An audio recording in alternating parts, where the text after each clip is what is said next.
So Web3 goes to Hollywood. Jesse's going to be joining us momentarily from the elevator. But meanwhile, we're going to go ahead and start. David and Christine, tell us about IP3 and what you guys are doing in Web3 in Hollywood.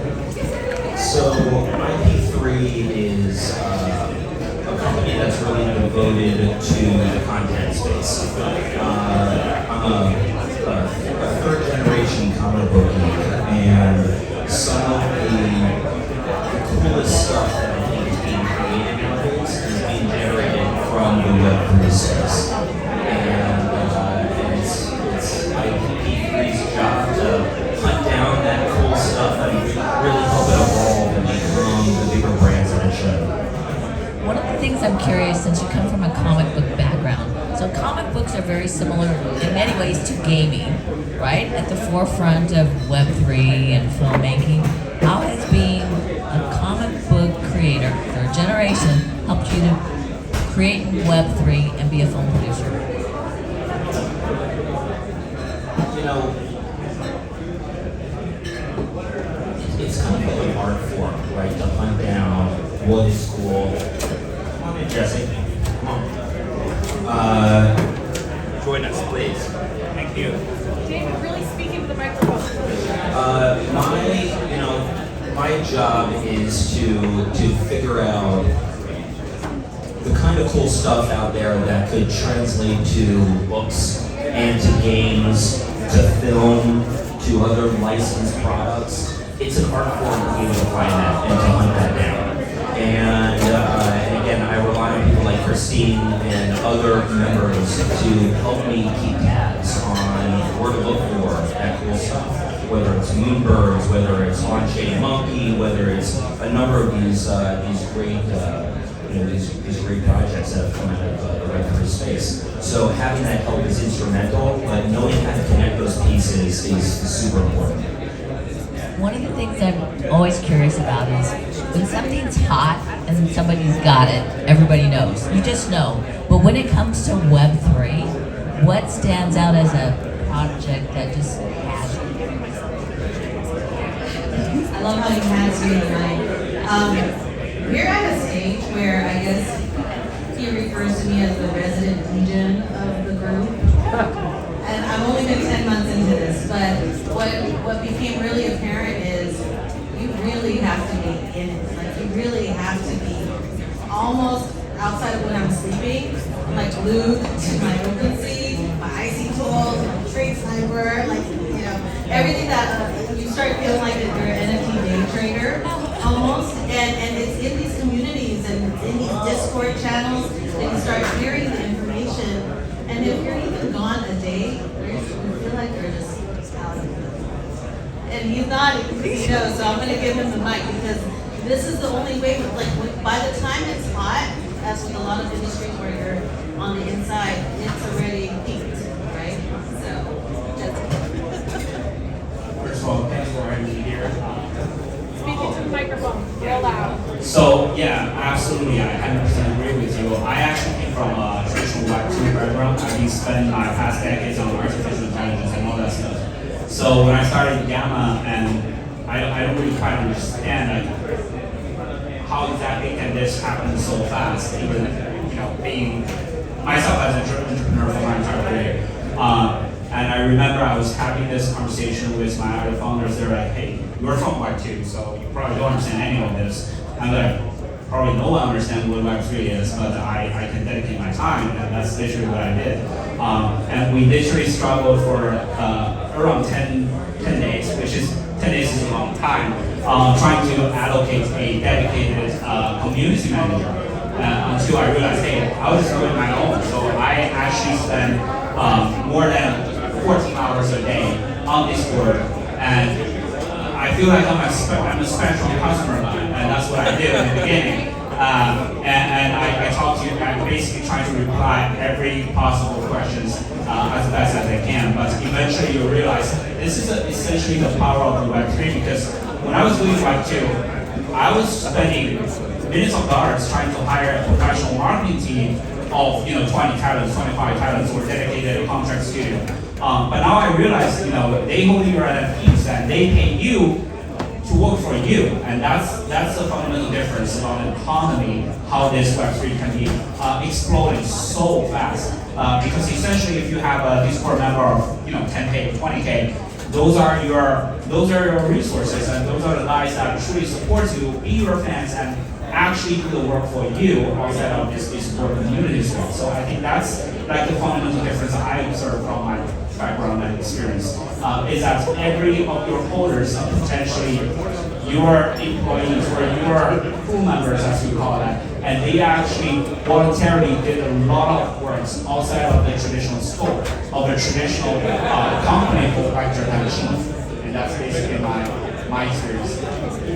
Jesse? Just to add to that, when Christine and I and other teammates are out there looking for content, looking for really cool content, it takes a foundation like what Jesse has built with his company, one that is sturdy, that is functional in a bunch of ways, but it has a real solid foundation.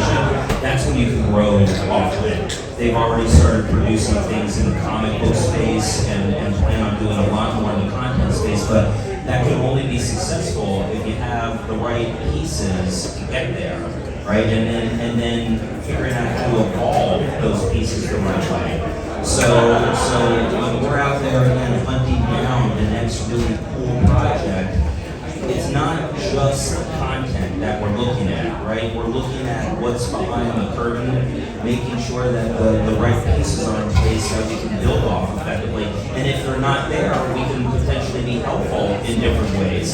But like what Jesse has built with his partners, that's the type of companies. That's the type of company that will succeed in the long run, especially when looking at the content, licensing, entertainment side. Did you guys talk beforehand? David, I have one quick question going back to you. You say you look at what's behind the curtain. What would you say is behind the curtain that people can do for their projects to make them stand out? There's a bunch of things. And that covers content, and that also covers operational back-end structure and support. Like, a company has to have the right legal support, right? And you have to know that that company has the right legal protection in order to build what they're going to build, be protected, be able to close deals the way they need to. If they don't have the right legal support, even just that alone, the whole house of cards can come falling down. And the same thing applies to other areas of operational back-end, tax compliance, all of that kind of stuff, which can really sink a company in the long run. So you look at that, and then you also look at who's behind the company and how they look at the content business, how they look at where the Web3 business is going. And then I think the most important question is, do you want to work with that person and those people or not? Are they the type of collaborator that you need in order to build something? And it takes flexibility, it takes collaboration, it takes out-of-the-box thinking, and you need to have all of that in order to I think, really succeed in the long run. There's so many things to do if you're just starting a company, right? And there's obviously some hacks that people can do. Christine, what would you say are the biggest hacks somebody can do if they are starting a new IP? Well, it's David mentioned it first and foremost. IP aside, you can be a great artist, you can be a great creator. We're looking at that from the lens of who are our potential partners, who are their founders to us, right? So you can be a talented artist, you can stay an artist, but if you want to cross that bridge into Hollywood, if you want to develop a game, if you want to develop a graphic novel or a comic book or merchandise, who are you as a person you work with, as a founder who is ready to take that ride with us? And all these pieces that we're bringing forward will be available to you. Because many of them don't have the infrastructure, right? They're the hottest kid on the block. They just sold out their NFT collection. Everyone's talking about them for the last month. And the next month, people are actually next week, we're already thinking about the next project. We're the folks that kind of looking at things for what the rise of 5-10 windows, right? So it's an interesting dynamic that we're still working. And Jesse, David gave you a great compliment about your company knowing exactly what it's doing in this space. What do you think you do really well for your company that excels far above everybody else? Well, I guess just don't pay attention to the formats, but actually think about the content. I mean, I'm a builder. I did a huge amount of work of artificial intelligence. I understand today how a machine or any tool or any software can give you instantly like that for generating 10,000 random profile pictures or call it an NFT project. But from my creative experience, good stuff needs time to build. So the fundamental for the long run is that it's easy I make music. It's easy for me to dream of a perfect rhythm, and I think, oh, this is sick. But the next day, you start to arranging that music, then you realize, oh, you have to spend at least a month, 6 months, a year, 2 years, 3 years to finish the whole piece as an arrangement. So I think the key here is that just to have a brilliant idea, which most of people have random ideas every day, but really nail down one and trying to get your hands down and start building and think from the long run.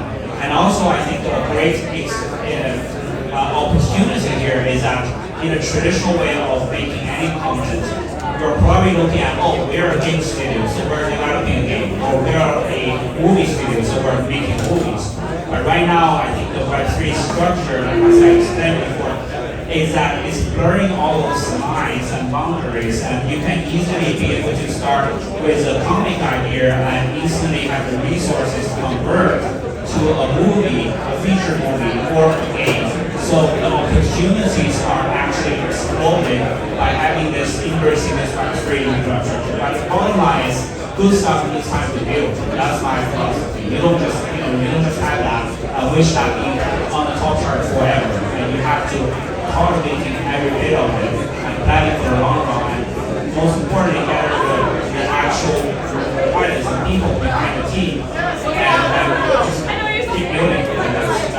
There's no hack. It is what it is. To generate a good stuff, it takes time to build. But we can really take advantages of the new Web3 infrastructure to make everything happen simultaneously. And that's something that we couldn't even barely think of. That can be achievable, right?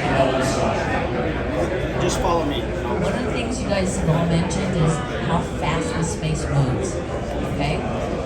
And if we're looking ahead and something's hot right now, it's already old news, how can we best prepare? So where do you think we will be 1 year from now and 5 years from now? Can each of you answer that? We're going to start with you, Jesse. Well, first of all, it's just my personal opinion. I'm pretty aggressive on this. First of all, I don't like to predict, okay? I only make decisions based on the prototype. That's my philosophy. But I have to say that, what I can observe from this point, looking forward to a year or 5 years, I will say that, the future generation definitely wants to be able to consume much more content and much higher quality of content than our current generation of tools can generate. So my first prediction will be there will be a great opportunity from all the different companies, particularly on finding out better tools to be able to catch up with the quantity and quality and the amount of the future generation wants to pursue. Because we have a full team and they're running their hands off using the traditional way, the traditional engines and traditional tools and generating all these digital art, the content and all that. We strongly feel that we're falling behind because there needs to be a better tool. And also in the 5 years long run, well, this is kind of like already happening. I am a big believer that we're living in a singular. I think the world is ready. So that's my personal view. So there will be a much more needs or things in our everyday daily life that's going to be replaced completely by digital. Okay, so I think that's going to be happening, and that's a clear change. So another opportunity will be, we are expecting to build something that can not only deliver food or get a Uber in the future, or having a Zoom meeting or remote work from home, but there will be more things that are powered by digital that are going to be basically taking part of our daily routines. And in that sense, I think what we're trying to achieve is that we're trying to create this metaverse Web3 form factor of community. I mean, although it's a new kind of like fancy word that we call metaverse or Web3, but fundamentally it's a progression and a progress of the human community moving forward. Instead of we have to book our tickets right here and gathering for 20 minutes panel, there are more things, or more better format that we can achieve in the future in the next 5 years long run. If you ask me how would I live my day 5 years ago, and I can tell there's a lot of things changed. There's a lot of things changed. But again, I want to anchor back to where, as an entrepreneur myself, I don't like to predict this. The world is moving so fast, and you want to predict this. At least this is my principle. I don't go there and talk to my employees and say, hey, buddy, I think in the next 5 years the world's going to be like this, let's do this. Most of the time, that's going to be obsolete really fast. So I think there's, just focusing on what you want to achieve in short term, but have a long-term plan of what you want to change in general, not only from the business side, but the entire humankind side. I think that's the best way to moving forward. But yeah, we're in a pretty weird scenario to where we just have a pandemic, and we have this crazy gas price. We have a lot of troubles now. But what we can do now is trying to build for the future generation and trying to build for a better infrastructure. And this is, for me, this is our responsibility. This falls on our shoulders.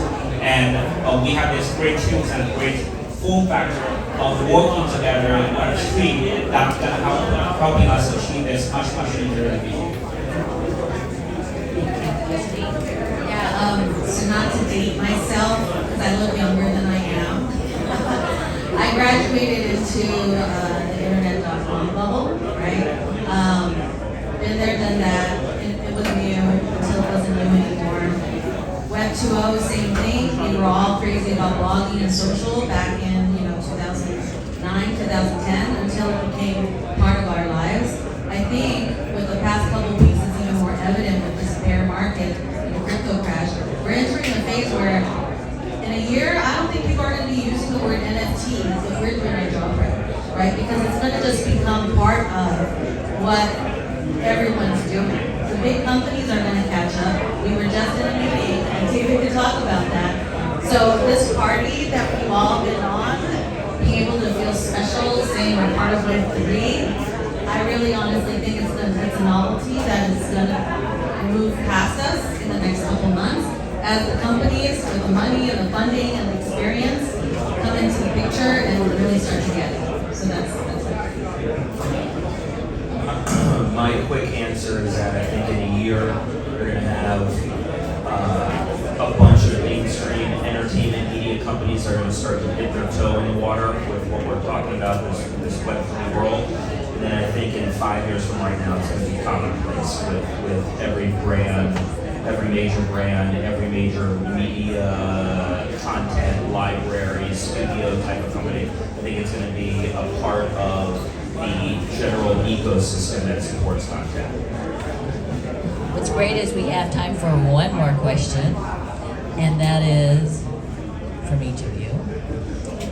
What, if you came from the future and came to talk to you today, what would be most helpful to know about Web3? Or what you can do, your personal hack, to help you be more productive in it?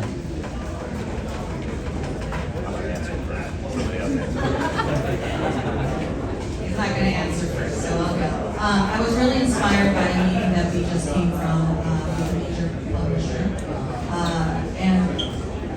forced in a room, as we're all, I hope you do, those of us who have been in the space a little longer than others, it forces you to start to speak outside the jargon and connect people with seeing this as an opportunity for them. So, in one word, we were obviously saying community, because Web3 uses community, but we broke it down into community in your context when you're printing and publishing 1,500 books a year means an extension of a fan base of readers who are what's possible when you're able to do that. So the I guess tip or advice for the future I would give is all of us I feel a responsibility now at this stage. All right, fine, we got it, we got our wallets, we know how to mint, we're a little bit degen, we know the terms. It's really on us to kind of go out and evangelize it so people get it. Or honestly, the space is going to die because we need more people to understand this more than we need to gatekeep the culture. And that would be my advice right now. There's been a lot of gatekeeping of the culture, and we need to mainstream it.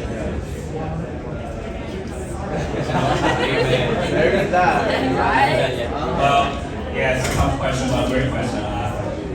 I saw the meme on Twitter that someone's protesting with a sign that God is in and that's where I mean, I think, first of all, I'm not a super religious person, but to answer that question, compared to some of the people outside of this room, we are from the future, isn't it? We are from the future. I mean, I started talking things that I don't even understand.